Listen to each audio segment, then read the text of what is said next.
Cutting the hole.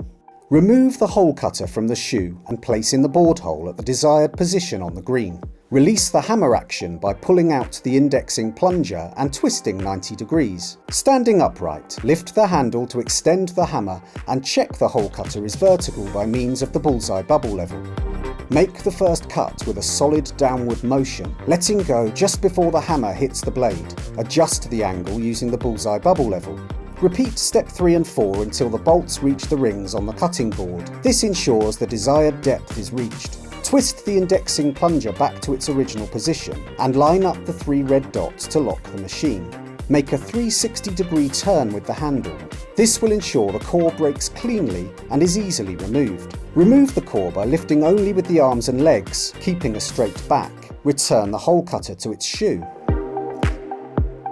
Replacing the core, place the hole cutter, with the core inside, into the old hole. Gently tap the hole cutter to allow it to bottom out in the hole. Stand to the side of the machine and then release the ejector handle and allow it to engage the rack.